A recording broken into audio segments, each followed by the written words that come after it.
Hi friends, welcome to ruby kitchen. నేను మీ ఆశా శ్రీనివాస్. ఈరోజు stove on చేసే పని లేకుండా సింపుల్గా ఆయిల్ రైస్ ఎలా చేసుకుందాం చూసిద్దాం రండి.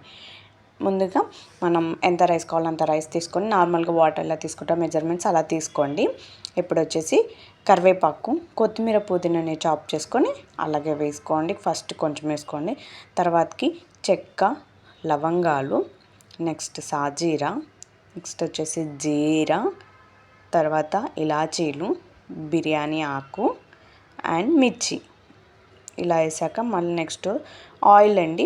స్పైసెస్ మాత్రం మీ క్వాంటిటీ బట్టి మీ స్పైసెస్ తగ్గట్టుగా వేసేసుకోండి. ఆయిల్ కొంచెం ఎక్కువనే పడుతుంది, ఆయిల్ కొంచెం ఎక్కువ వేసుకోండి.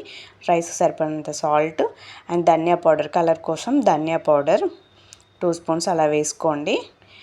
నెక్స్ట్ అల్లం వెల్లుల్లి పేస్ట్ మీ ఆప్షనల్ మాత్రమే, నచ్చితే వేసుకోండి లేకపోతే స్కిప్ చేయండి. రైస్ అల్లం వెల్లుల్లి పేస్ట్ వేస్తే బాగుంటుంది.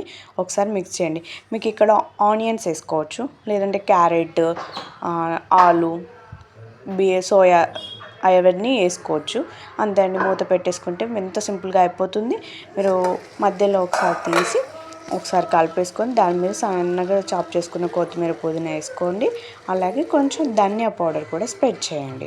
ఏంటంటే ఇది బ్యాచిలర్స్కి చాలా సింపుల్గా అయిపోతుంది. స్టవ్ ఆన్ చేసి పోపు పెట్టి ఆయిల్ ఇదంతా రిస్క్ బదులు ఇలా వేసుకుంటే సింపుల్గా అయిపోతుంది. ఆయిల్ రైస్ లానే ఉంటుంది, చాలా టేస్ట్ బాగుంటుంది, టైం సేవ్ అవుతుంది. టైం లేనప్పుడు ఇలా ట్రై చేయండి. మీకు అలసిపోయినప్పుడు కంపల్సరీ ఆయిల్ రైస్ ఉండాలి అనుకున్నప్పుడు ఇలా చేయండి, చాలా బాగుంటుంది. రైస్ చూడండి ఎంత బాగుందో, నేను చూపిస్తున్నా చూడండి. నాకు టైం లేనప్పుడు ఇలా చేసుకుంటా. వీడియో నచ్చితే లైక్ చేయండి, షేర్ చేయండి, సబ్స్క్రైబ్ చేయండి.